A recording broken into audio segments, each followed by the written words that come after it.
Acknowledge me!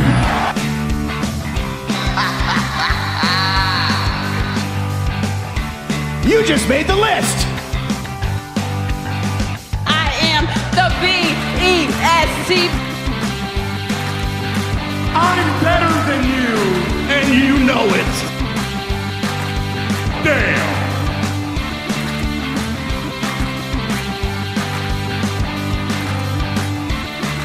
Welcome to a special episode down at the mat here in Madison Square Garage around the pool table of relevancy. To my left, Mr. Daniel Danielson. To my right, Rowdy Roddy Reese. I am Booker Ted, and I'm going to do my best to speak normally and naturally and not fall asleep as we have just finished watching the 5-hour spectacular.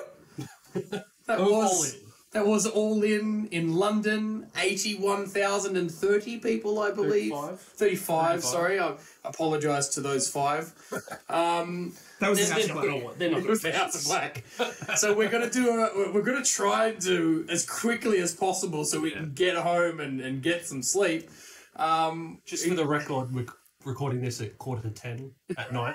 So it's what we get for having day jobs. Well, it also means we didn't wake up at 3 a.m. we did not. I think maybe next time we will. Really? I'd prefer to get up and watch that and then go to work, then do this again. Not going to lie. Anyway. Well, I mean, I'll do it. Okay. I'm all in. Depends on what day. What about next weekend? Are you all out? Yeah, all out of fucking. You actually, can we, I've got 10 small packages. well, one of the things that was announced at the end of the show, before we go through it, was that they're doing it all again. Yeah, Next year, August again. 25th. Can someone check what day August 25th is? Because if it's a Sunday, screw them. Make it a Saturday for crying out loud. 2024, let's go. Yeah, what day is that? That's August April. 25th. Guess what, Ted? It's a Sunday, isn't it? No, it's the 27th. Huh? August 27th. Didn't they say 25th on the If screen? they did, it's on a Thursday, so I don't think that's That correct. can't be right. Yeah, that can't be right. I read it right. Man, I'm tired. All right. Cut us some slack. No, Just we don't know dates. They're doing it again next year in Wembley. So, and I think one thing we can say straight off the bat is that the crowd was awesome. They were definitely involved for most of the show, and I'm sure we'll touch base on that throughout the podcast. But really quickly, the pre-show obviously started off with Better Than You Bay Bay wrestling against Aussie Open for the Ring of Honor Tag Team Championships, which Your boy. your boys won, which I think was a fitting result. fitting result, but And ties into the whole story. yeah, I mean, a bit sad that we're Aussies and we're happy that Aussie Open lost, but still. yeah, a bit unexpected. I didn't expect Nah, them not to actually even go slightly. through. I thought they'd tease some tension and then that would cost them the match, but No, Adam they Cole's for the teased enough. championship. What has he got to complain about? I mean, the kangaroo kick was awesome. Yeah, That's why You've just gotten the endorsement from the Aussies who love wrestling. The kangaroo kick was awesome, MJF. So. double kangaroo kick. Double kangaroo kick. Sorry, even you know what he did his study because he had the He did it right. good job. All right, the next match on the pre-show, which really was a pre-show match, was for the FTW title. Jack Perry versus Hook, who, by the way, Daniel didn't know that Hook is Taz's son. So No, I must have missed that when I revelation. started watching AEW ages ago. I mean, I didn't even know who the women's champion was. So who can I? yeah, I can't- we did miff that up Yeah. last episode. Almost like they messed up that shitty limo that they drove in on. That was always a spot yeah. for the second the guy ran out of the car. Yeah. The only notes I have from that match, by the way, was Rolling Thunder on top of the limo, Yep. onto the front of the Yep. fantastic. The front window spot. Yes. Yeah. That was actually I think the highlights of the match. The I match went downhill from there. No offense, but Yeah, wasn't I can't remember much from it to be honest, and that's because there was 11 other matches that followed it. There's a lot of So matches. there was 11 matches total. Oh, Two pre-show. The finish to this was when Hook smashed the can over his head, then put him into the crossface and he tapped. yeah, not much of a story told in that match. Not at all. But What you know, can? and that's I just want to point out that's not even the worst match on the card. No, it's not even the worst match on the card. We're gonna get there. All right, so when we get to the main card, the first match, which was a bit of a shock. But good way to start the show. Yes, definitely. 100%. Definitely. CM Punk defending his real world championship against Samoa Joe. And Should we give him some honour and spray an extra? No. no, let's not spray the belt. Don't. Should we make it an NWO belt? Then? Definitely don't do that. No. It's my belt. I can do whatever I want. I have to say straight off, actually, it was a really good match. Oh. I think all in all, there was some fantastic spots in it. There was a little bit of comedy spots as well as some very serious spots. Yeah. What did you guys think of the match? I think my favourite spot was what we called start of the match, was that we were hoping that Joe would do his walk-away spot. Yep. Or CM Punk would then do his walk-away spot on Joe. They teased it once, didn't work, but then when he did it on the outside, and Punk jumped right outside, and Joe just It was perfect. Fantastic. spot on. But then for Punk to go under the table, smash his head, and then Very clearly blamed blamed himself. No, I mean, that cardboard that he went through is quite sharp. That poor table, Alan the announce It table, got replaced like 3 times. 4 times. So, by, 4 times? by the end of the I night. lost count. Poor Alan. Alan, the announce table, copped it. Even though this time, I mean, the top of it was made of steel, but they couldn't afford it for the We'll front. talk about So that later. we'll get to that later. All in all, though, fantastic match. It blew my expectations out of. Oh, mate, you could tell that they've wrestled each I other. loved the John Cena and Hulk Hogan nods that they did. That's what, Yeah. That was good. It I just don't know had if it. was the John Cena one a nod or was it a bit of a stab at him, do you think? I don't know. I feel like the moment's past. I feel like Phil and John have some respect for each other these days. Yeah, I think they'd have to, sure. I hope so. So I reckon it was a bit of a nod. But Like, the they made some magic together. I mean, the finish, the Pepsi plunge, I Pepsi believe, is the name of the move. Terminology for it. Absolutely fantastic finish. And yeah, the match as a whole, I don't really have many problems with it. It was a very good match. I think they're top 3 matches of the card. Definitely. And it kind of replayed some of the stuff that they had in ROH. Yeah, Like, okay, they were both clearly 20 years older than what they used to be. Oh yeah, definitely. You could So see that. some of the things weren't quite as smooth as they once were, but in terms of the storytelling. Hulk's hair go? What? Yeah. But in terms of the storytelling and the way the two work together, it was really You could see that they toned it back to their current abilities compared to Yeah, what they had before. But thoroughly enjoyed it. And as you said, definitely in my top 3 for the card, which, as you'll find out soon, it was not hard to do. But, we'll get there. The next match was a trios match between the Gold Elite, or Elite Golden Gold- Elite. Golden Elite, sorry, and the Bullet Club Gold. Was that what they called themselves? Yes. And then Takashita. Yeah, so it's Hangman Adam Page and the Golden Lovers, which is Kenny Omega and Kota Ibushi, against Bullet Club Gold, which is Switchblade Jay White and Juice Robinson, and Takeshita, which is part of the Don Callis family. So, Juice Robinson. yeah, mate. Coming out. This is not my quote, but I wrote it down so we could remember to talk. I think you let Dan, this is what Dan said. It was me. Yeah. All right, It well, was let Dan Dan. say it. I think that Juice Robinson looked like he came straight out of Jumanji. Yeah. Which he did, 100%. Absolute madman. Just running around yelling the whole match. It was literally like watching a cosplay of Robin Williams from Jumanji. The first Jumanji. Yeah. So, put on your juice. On this breakdown that I'm reading here, the first line for this match is Don Callis joins the commentary booth for this match because, of course, he does. Of course he does. It's Don Callis. I think, I don't want to go too far into this match because I'm not going to lie. I think you guys agree with me. It went twice as long as it should have. Yep. There was 6 men in the match. There was probably 4 too many. Really, it should have just been Omega versus Takeshita. Yeah. Yeah, Takeshita. Is that how you say it? Sure. Because unfortunately, Takeshita. Takeshita. Akira Tozawa.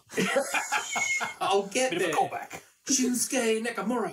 I got that. Komura. I think the problem was that majority of the crowd didn't know the Japanese wrestlers. They tried to have a couple of spots in the middle there with strong I don't style. feel like it wasn't that they didn't know him. They just didn't care for them in this Yeah. storyline. Yeah, 100%.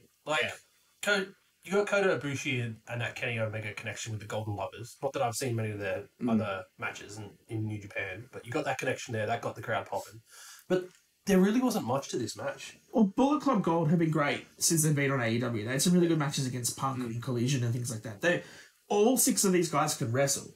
But like what you were saying throughout it was there wasn't a lot of story to it. No. The crowd in London were absolutely chomping at the bit for Kenny Omega. Yes. And they wanted him. tag. No. But he wrestled most of the That's match. the problem. That's the problem. He wrestled the whole match under. It He should have been not. Hangman Page in his Yeah, spot. spot on. He should have been tagged. They had them round the wrong way. Because then you get the hot tag, Kenny Omega comes in, they go absolutely mental, and the match is fine. But it should have been 10 minutes less than what it was. Whatever it was, it went way too long. Like, it was just... There was too much time. As you said, they were chopping at the bit for Omega. He should have had the hot tag, should have kept it really simple. There was no titles involved. It didn't really need that much time. No. And the fact that the trios match, championship match that came later in the card, was shorter than that one. Yeah, correct. And there's lots of V-triggers and a whole lot of different spots. It was cool, but what I think annoyed all of us the most about this match was that there was a spot fest, there was Blue Thunder drivers, there was V-triggers, there was teasers for everything, and one on a freaking roll-up. Oh, man, the finish on a roll-up. Protected move in sports. Surprise roll-up, finished it. We went through all that for it to end on a surprise roll-up on Kenny Omega. That's not the only time we'll be saying in this podcast. Clearly, it is then going to be a singles match, Kenny Omega versus Takeshi. I still think they should have just had that as the match. So that will be on All Out next week.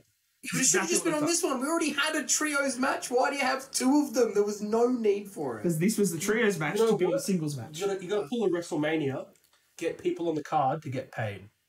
Well, they could have just been at ringside. That's it. They could have just been at ringside. That's all the guns were doing. They were just there at ringside. Anyway, you can tell how much we love that match. The next one was for the tag titles, FTR versus the Young Bucks. Before we talk about the match, Young Bucks. I will say that I was surprised that this card went Punk, Omega, Young Bucks. Yeah. It was a very strong start that I don't think was the best booking idea by the end of the night. Probably not. No. Probably not. I do feel like the end of the night was good, but it's just a long pay-per-view. Yeah. I think this WWE learned from their Do the WrestleMania. two-nighter. Yeah. Do the two-nighter. The two-nighter, it's the best option. No. Because you know what? gosh. Reading through this, there was a 0 hour 2. So there was actually an hour before the 0 hour that we didn't get to see. There's no matches or anything on it, but it was a whole bunch of pre-show stuff with Big Show and something else, whatever. No. Too much. No. Too much. That would have been way too much. But I mean, I remember, because we literally just came from watching to do the podcast, and I remember at this point in the pay-per-view, someone said, how many matches have we watched? And when I said, it's only been 2, you guys were like, what? Yeah. What do you mean? Well, two on the Two on the main card. But yeah, it was a slog. Yeah. So yeah, FTR versus Young Bucks. I feel this had the potential to be a good match. I think it still was a good match. It wasn't as good as their previous ones, but I still think it was good. No. Well, yeah, I mean, I'll give you that. I think, and you already heard, my biggest problem is the Young Bucks not selling. Which is a running joke for the rest of the night from us. Yeah, that will come up again later. So, No sell, just like the Young Bucks. I mean, what's the point of taking a sharpshooter on the hardest part of the ring? Hardest part of the ring. And then when you break it, you just get up and spring around like nothing happened. I mean, the other thing with this match too was that it set an over under 15 for super for the kicks. super kicks. I went with over 20 super kicks in the match. I thought We only got 10. We got 10, which was unders. We counted the one. But how many- He hit Cash, but he grabbed him. But how many suplexes? They were trying to break Brock's record, I believe. I don't think. I did not count it. Dax and whichever Jackson brother it was. I reckon that was probably only 10. It was 10 too many. Yeah. That spot went way Especially too because long. the locomotion train suplex It didn't that quite work. usually do Yeah. didn't hit right. Look, again, I think it could have been close to being a great match. Once again, if it had been shorter, there were spots that were just too long for The me. finish was fantastic. Oh, the finish was great. I think the finish actually saved it a little bit to make it a good match. Yeah. But again, I think it was twice as long as it needed to be. And then we had the layover of that match for the rest of the night in the streamers. Oh, those goddamn Yeah. streamers. Stuck in the rafters, hanging in the camera shots. I think All this in is the also ring. an issue that we all have with AEW is that they overuse the big moves that Yeah. never come to a finish. Yeah. Like there was 2 spike pile drivers. And that didn't finish it. Didn't finish the match. No. No, That's my point with the no sell. Like, it doesn't make any sense. I mean, and that's even worse because you're kicking out of that spike pole driver. I mean, come on, man. Well, and they kicked out of the Shatter Machine. Yeah, they should be finishing the match. Both teams. Look, it ended with them obviously going to shake their hand, and the Young Bucks walking away. Pretty much flipped them off, walked away. So, oh, young cucks. So it's obviously not over. No. That feud is going to continue, but yeah, just in future for me, again, cut it shorter, and just learn how to sell Young Bucks. Yeah. Here we go. It's still real to us, damn it. Here we go. I think we're gonna get some backlash on this episode. Okay, so absolutely shitting on the Mud Show so much. Now, we've said a few negative things about a couple But in of matches. general, I would say that the quality of the first 3 matches are good. Yes. I would not I get that. you to not watch the first 3 matches. They were all well wrestled. Yeah. We have our gripes with parts of them. Yeah. Definitely. But in general, good maybe we're being wrestling too matches. critical, but Now let's come to the next one. Wow. Just bear with us here. No. The Stadium Don't like it. Stampede match. Hereby referred to as the Mud Show match. The Blackpool Combat Club against Best Friends and Orange Cassidy and Penta. And Eddie Kingston. And Eddie Kingston. Oh, God. Eddie Kingston. Man, we're not even going to try and go over the match. We don't have any positive notes about it, except the fact that we didn't actually bet, but we said Moxley Blades in under 5 minutes. It took him under 2.5 minutes. It was 2.5 minutes. So it was I think that was the highlight for us, and then it just went downhill from there. I mean, look, absolute mess. The biggest problem, cameras. as you said, chopping cameras, right? They Ah, were fighting in so many different spots, and whoever the producer is for this, either they're going to quit because they hate it, or they think they did an awesome job and they're going to get fired because they were cutting the cameras at the wrong time where you'd miss things, and they didn't know where to look because everybody was fighting all over the place. It was just a mud show, man. Like, this was something that if you're going to do that, you need to pre-record it like they've done with previous Stadium Stampedes. So you can see that, or you just opt to do the split screen and just have everyone visible. And they did that at all for parts. Oh, like, it was like 3/4 of the way through the match they figured out how to do it. I totally forgot Chuck Taylor was in the match for a period. Oh, yeah. Like, he was just gone. Didn't see him. For a while. And then the thing that we did not pop at was Penta, when Penta got injured. And they pile drove him onto a chair. We're like, oh shit, he's dead. Like, I was genuinely concerned for the fellow, and then he just comes back as his alter ego. Which I'm not up to date on. I'll admit that. And then went to do the spot on the ladder, but it wasn't a double-sided ladder, so the ladder broke under their weight. Trent's mum turned up with a tray of cookies. Oh, man, look, you know what? Those cookies looked good, and they just threw them on the floor. They threw them on the floor, Ted. I know. The way I would say this match, right, is like recommending for someone to go watch the movie. Have you ever seen Battleships? The Hasbro movie that they made, the game? Oh, is it with Rihanna in it? Yeah. Yeah, I know that one. It's about as good as that is a movie. Oh, that's funny, because I didn't hear that movie was good at all.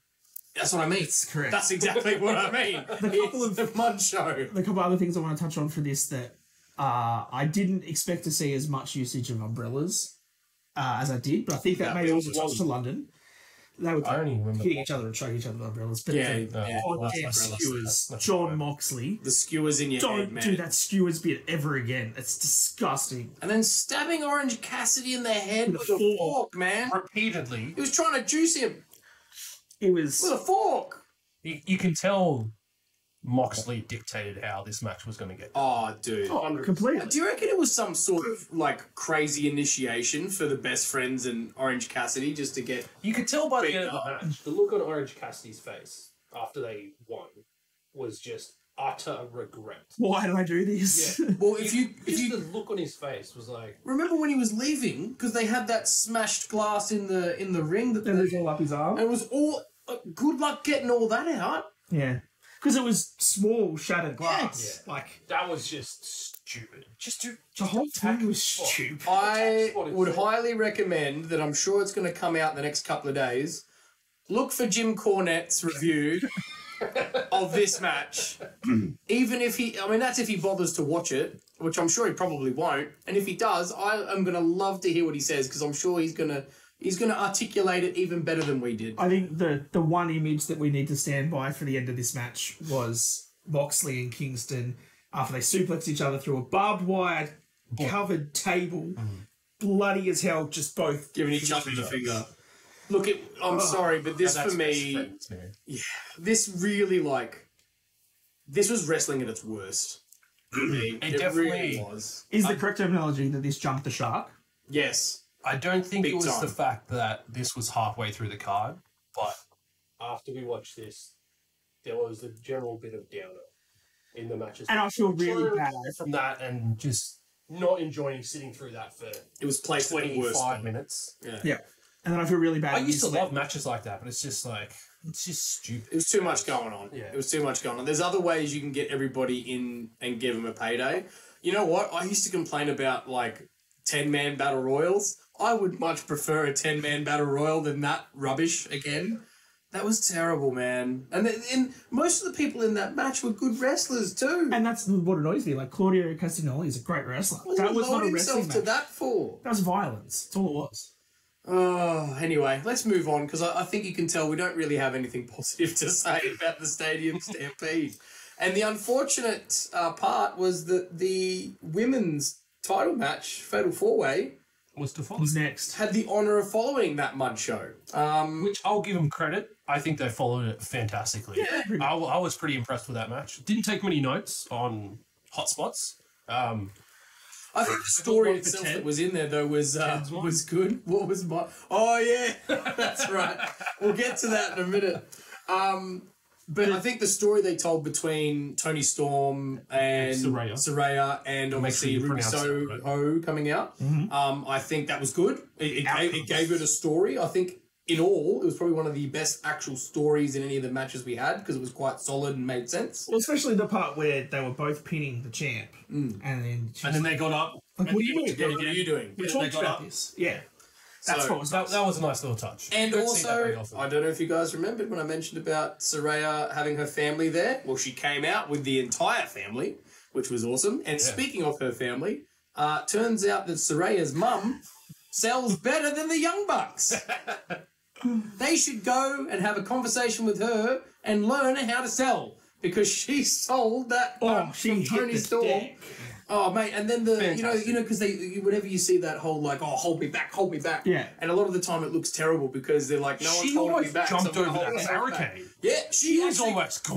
Whoever had her literally had to physically pull her down onto the chair to stop her jumping the barricade. Top notch. So that was I love that spot. I thought that was really Yeah. cool.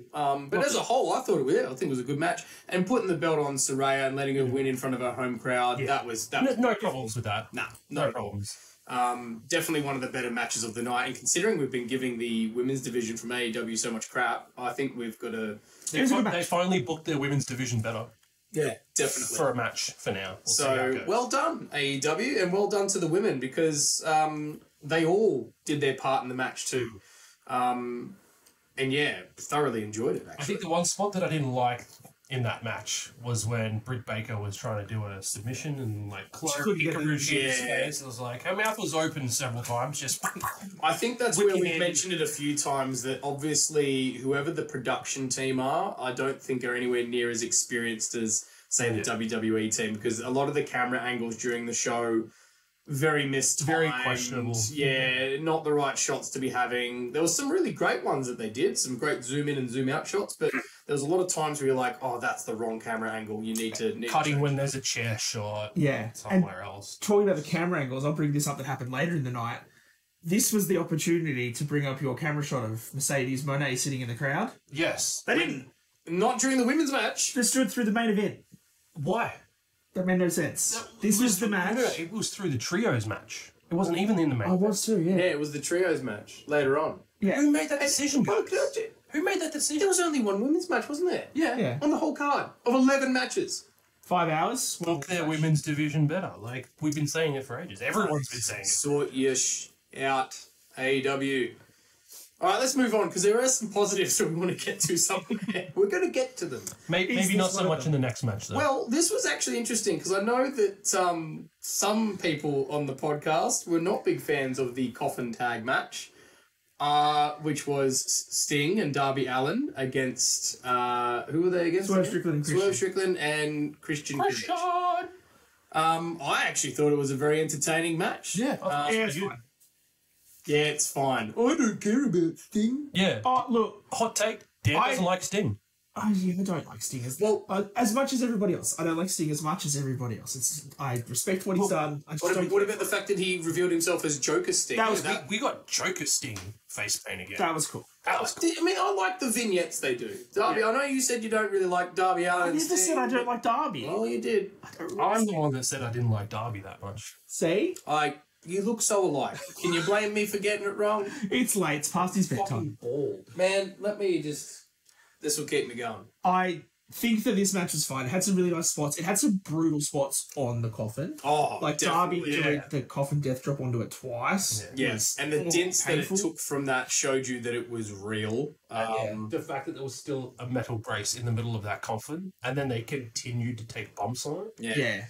I mean, the spot with Darby, though, having his hands taped up behind him and doing the springboard off the ropes. Yeah, oh, mate. And the fact that when he got thrown into the turnbuckle, how he was able to flip his body so he didn't land on his head without having his He's a little dude. He's probably got lots of mobility. So. Mate, he definitely does, and he needed it. He needed it. But I think he really carried that match quite a lot, actually. Because Sting can't do much. In the ring, I think Darby Allin is a fantastic performer. I really think he's very good. I'm not a huge fan of the whole Sting thing with him. It's gone on for a long time now.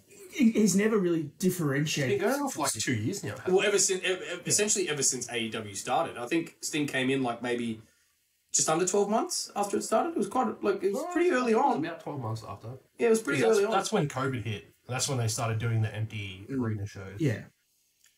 I mean, look, the match was good. There were some good spots. Luchasaurus came out for some interference. Then Nick Wayne came out for interference. That was... Don't think it was needed. But, I mean, the spot I really would have liked, and this again came up, we mentioned just before about camera angles, was when Sting was in the coffin and Swerve spat on the bat and threw it in the coffin with him to be like, I'm burying his career, and then walked behind it to shut it, and instead of having the camera on Swerve, they had it in front of the coffin, and you could see Sting positioning the bat to stop the coffin from shutting. If they'd got the camera angle right, I think that spot would have been had a lot of emphasis for the people watching at home, I reckon. It was cool. And then the ending was Swerve half out of the coffin and half in the coffin with the coffin drop, coffin from Darby Allin. Man, I don't know how that didn't hurt him. Like that was epic. Like that lid I reckon he must kind of be like Mick Foley and just not feel pain as much. And then the fact that his hair got caught in the lid when it closed. He didn't officially win all of it. Yeah. He wasn't all in. No, the coffin. His hair was out. His hair was out, so there could be controversy there. Now, look, all in all, I think it was an entertaining match. It was what it was going to be. I don't think it was. I don't think it was too many spots. I think it was the right length too. Like it didn't go too long. They ended it when you were ready for it to end. And I think that probably helped that you had wrestlers like Christian Cage and Sting involved in the match because of their experience. They knew it veterans. Exactly. I think they probably helped with that. So yeah, not a bad match. And then we move on. The big one. Is this our controversial match of the night? I don't think it's controversial. Well, it's controversial in the sense of you having a U-turn because you initially said that the only person that wanted to see that match was Chris Jericho. Look, you all agree. I don't know if it was last podcast that we talked about it. Maybe the one before. I think we've done it on both. But we had discussed we were not keen for this match. After seeing the promo, and I showed you guys the promo. Yep. So Dan watched the promo of Will Ospreay and Chris Jericho, showed it to us.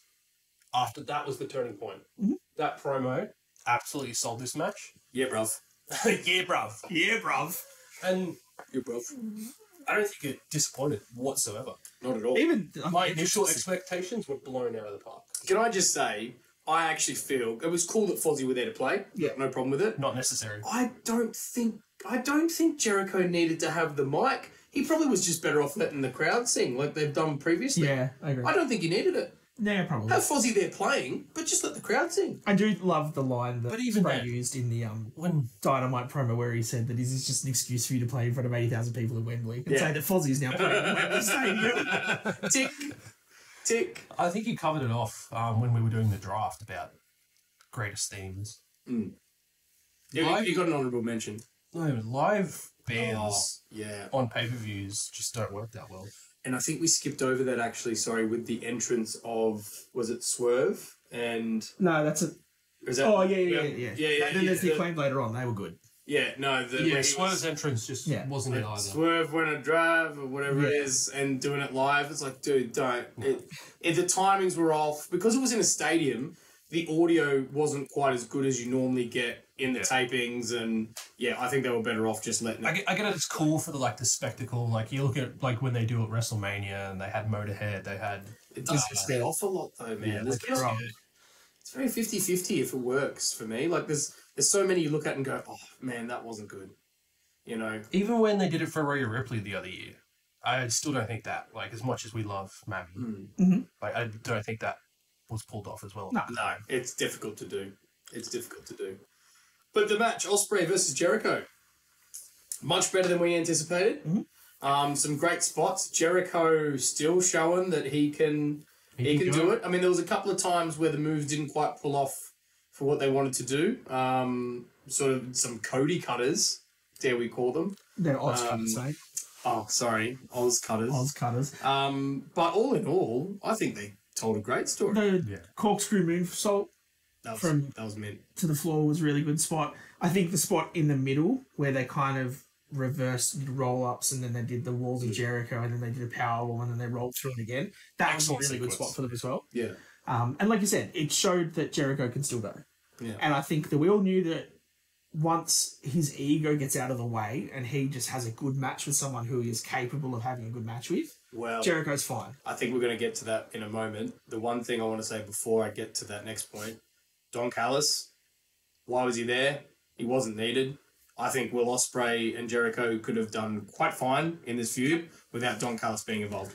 Yeah, it's part of the Don Callis family. Yeah, no, you don't need him there. He's just hanging out. There was no need for him. Like, Ospreay and Jericho did it all themselves. Yeah. He was 100% not needed. Sammy obviously played a role, and then at the end of the match, played a big role because he went to try and hype the crowd up to say, hey, let's celebrate Jericho, and was shunned aside. Yeah. Well, my son called that.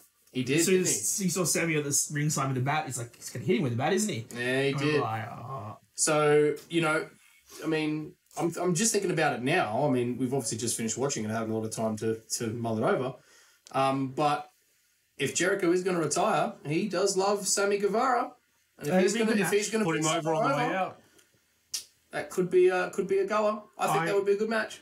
I think so. I like the fact that they gave Will Ospreay all the spots that he needed. Yeah. He kicked out of the Judas effect, he kicked out of the Codebreaker, and he hit Jericho with 3 Stormbreakers. And that Stormbreaker move is sick. It's a great finisher. Oh, I love Fantastic. it. When we do our finisher draft, I think I know it's going to make an appearance. It's going to be on the list. I think it's going to be on the list. You just made the list. Oh man, we are so tired. Great ones. We are so tired. So the next match after that was for the Trios Championship. We're going to do it? Scissor me, Daddy! So we had the Acclaimed with Badass Billy Gunn. Yeah. Should have come the... out to the Arse Man theme. No, they came out. I'm a nice man. They came out the right way with that rap. Oh, Prince Edward. More embarrassing than Prince Edward. Prince Andrew. Prince Edward. What's wrong with Edward, man? Edward's good. He's good. He's a good prince. But no, the rap was good. There was also a reference to Harry, Ron, and Hermione in the ring, House of Black. I thought that was pretty clever. Match itself. Before we get to the match, the other entrance as well. Oh, yeah, sorry. I definitely can't skip over that. The Fireflies. Fireflies and the Lantern. And the Lantern was a great top-notch, excellent touch. Yeah, I think they didn't go overboard with it. They didn't let it overshadow, but they just paid their respects. Well, and FTR had Brody Lee, Bray Wyatt, and Terry Funk on their arms as well. So. Yeah. Oh, did they have Terry Funk as well? They did. Yeah, they did. So they definitely paid respects. And it was good to see the commentary team actually openly speaking about it as well and saying Bray Wyatt, Wyndham, Rotunda. Yeah. And obviously saying, look, we're all, we're all in mourning. We're all in the same business. We're all colleagues, I guess, is the way they put it. So that was a nice touch, actually. I'm glad you brought that up. You're welcome. Yeah, no, it was a nice touch. But the match itself, it was good. It was good. Again, probably went a little bit too long than it needed to be? I don't think it went No, I too think long. it's I think fine. it was good length. Gotta talk about the spot where she took the bump. I was going to say where they. Oh, And then Taz, yeah. what was it? Right in the yam bag. Right. She got the Yeah, shimmy bad. timbers. Sesame timbers, sorry. Jesus. But look, I mean, the main reason I Can't said say it that on went, TV. the main reason I said it went too long was because of a couple of spots in particular that just became really unnecessary. And number one was when Aubrey was pulled out of the ring by right in the yam bag. Julia Hart, yeah. Julia Hart. Julia Hart. Thank you. And then nothing happened to her. She didn't get expelled from ringside. But that's AEW though. Yeah. They're a lot more lenient with their yeeting people out from ringside. Then it doesn't make sense to the disqualifications. story, I guess. That's the problem I have, you know? Because then she was standing there when the finish Acclaimed didn't actually. And she walked away and didn't do it again. do it. Yeah. But I think the fact that they Like did... she wasn't taken out or anything, so she couldn't do that. She was just there and didn't do anything. I just felt it really weird because I know that Brody King's a big guy and he's being made out to be this big whatever he does. Yes. The fact that they did the finish spot twice within the space of a minute because he kicked out after one the first time and then proceeded to do the exact same move, except all they did was kick his knees out and then they piled on top of him and he didn't kick out. I just felt like it wasn't necessary. Like maybe they should have just done that the first time. Yeah. The one kick out for me was a bit ridiculous. Like that was maybe two. And the bump that Brody took for the barricade. Yeah, that's the Barry Barricade has been taking some steroids. Yeah, he's made of steel here. That was ridiculous. Good old Barry Barricade got his revenge. Yeah, I See think the massive thud as soon as he hit that. the other thing I remember you saying was when they'd won the match and the Acclaimed were saying that we promised you, Daddy asked when he came back that we were going to get you some gold. So we did. Yeah, And they held up the silver titles. The belt of silver. Good work, guys. Oh, man. Dude, I know what they mean. Yeah. they need to have a production meeting before the show. They haven't got a production team. There's no HR. What else are they missing? They're missing the promised biggest scissor party on earth, supposedly. Well, I'll tell you what, that got the biggest response the That whole got night. the Did you see how biggest many response. scissors were in the crowd? Everyone just scissors up People in the that air. had made their own scissors. Little cardboard scissors. It's over as. It's Absolutely. over. Mate, that's what We they see were waiting. Scissor Me Daddy shirts at shows in Australia. It's fantastic. I need to buy I one. was wondering why this was so late on the card. I thought it was going to be earlier than it was. And That's then- why. That's why. They That's obviously why. knew how popular it was going to be. That was the high point of the night. But saying late in the card, we've still got we've one still match. got two more matches. No, we got one. Just the one. Is it just one? Yeah. Oh, it is just one. It's just a very long one. Oh, yeah. We are way past 10 minutes. And you know what? When we got to this match, I've never been so happy to see a one-on-one match. Other than the fact we saw Jericho and Ospreay as well. Yeah. But with all the stipulations and different types and We had no holds barred. Or 3 out of the 8 matches on the card. Yeah, there's the main card. Joe, Yeah. Ospreay, Jericho, and the main. That's normal. But the fact that all the other ones had so many stipulations, Yeah. it's just too much. And it's just weapons and shit everywhere. It's just Oh. crazy. But anyway, the match that most of us were waiting for, Adam Cole Bay Bay versus MJF for the AEW World Title. I know it's not quite the same colour, but you get the point. It's close enough. It's close as you could find. I'm not actually going to give my feelings on this match straight off the bat. I'm going to hand over to you boys and get you to give me your thoughts on the match. Okay. Because I know that we're going to talk about the finish. Which one? I think this match was great. I think they told the story that they needed to tell.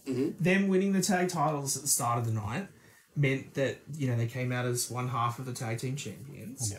Then when they went under the ring straight away and got their singlets and Better Than You Bay Bay shirts, and then they shook hands, and MJF was the straight down the line, we're going to have a nice match, be friends, and then they did the chain wrestling for the first couple of minutes. Perfect. Yep. Set Way to the start. tone exactly how we wanted to. And then you just had to wait.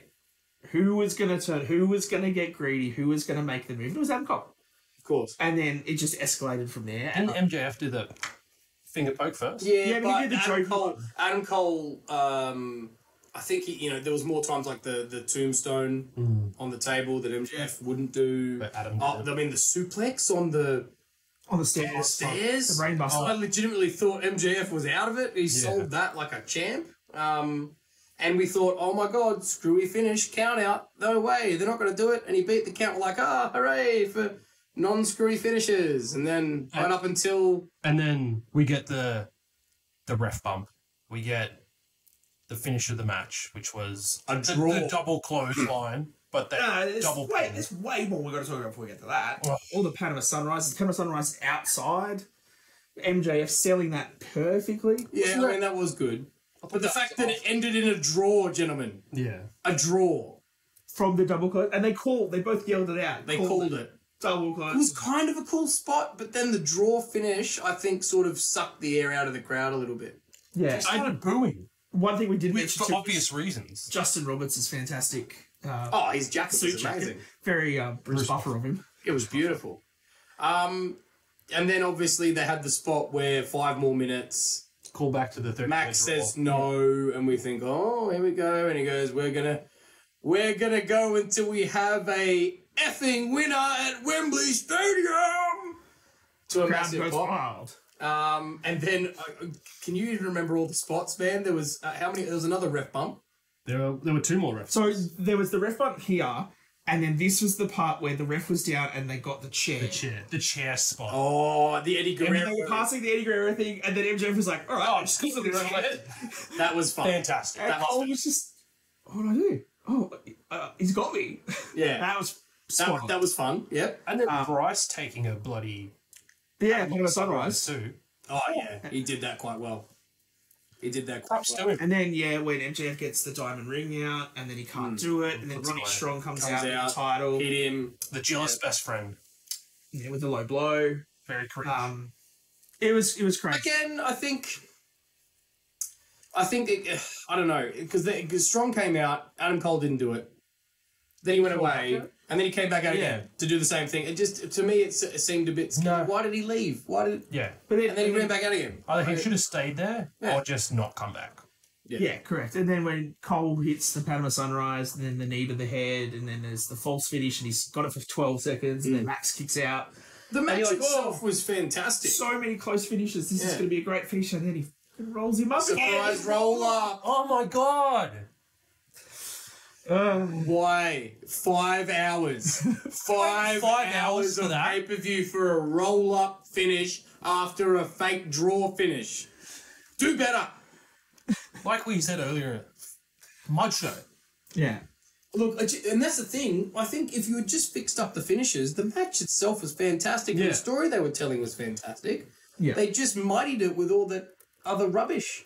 I mean, the hug at the end was pretty cool, and the crowd popped for it. Yeah.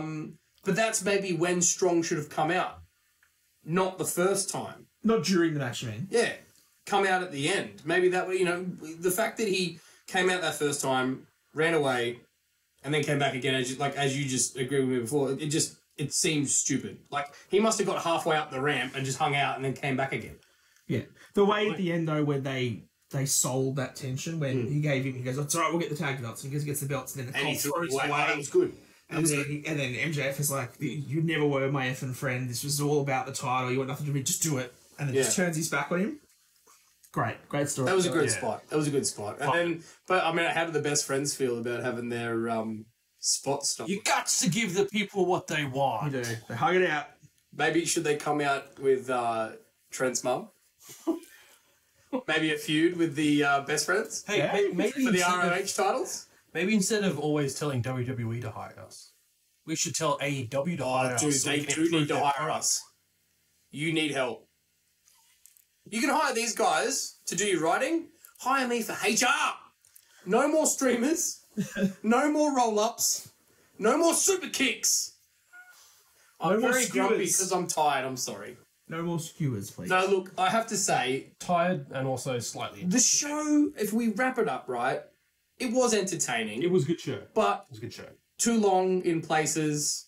If you're going to do that again next year, like they announced they're going to do. I just confirmed the date. It's the 25th of August, which is a Sunday, so it'll be another Monday morning for us. Oh, God. Or We're getting the Monday he'll off, be in unfortunately. London. Oh, good No, luck I with can't that. afford that shit. Like and subscribe and send to all your friends so you can send us to London. Yeah. So we can watch it live And then do a live podcast after. and complain about it live.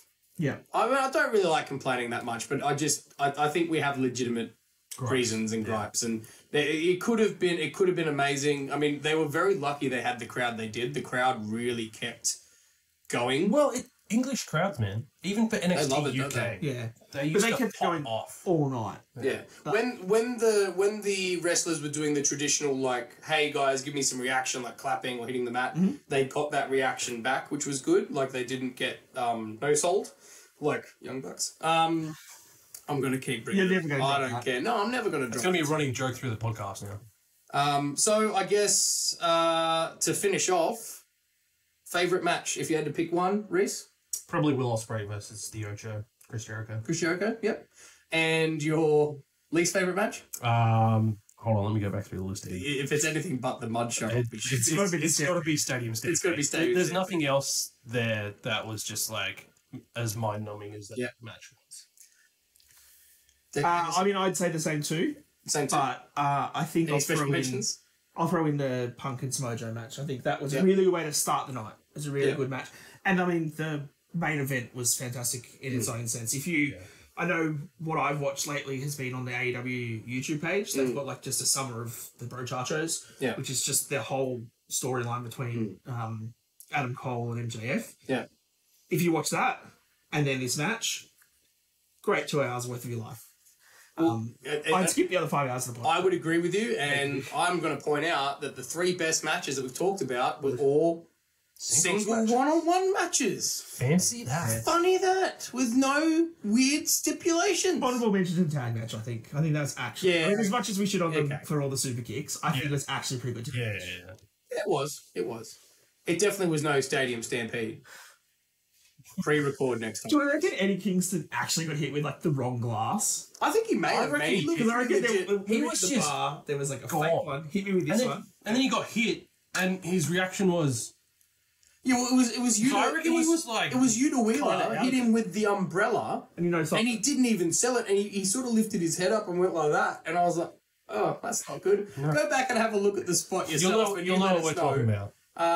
Yeah, good luck getting to that point in the match and actually seeing it, because They'll Man. cut from it like that. oh, Camera angles everywhere. my head's exploding just thinking about it. Well, that's it. That's our reaction video, our first ever reaction video for a premium live event, especially by AEW. I think they call pay-per-views. Do they still? Yeah, they still call Oh, sorry, it's PLE for WWE. Yeah. I'll get there. One day. Can we just pay-per-view. refer to everything as a pay-per-view? Man? Yeah, it makes yeah, it if so you want. much easier. Just brings me back to my childhood. So that's our reaction video for All In.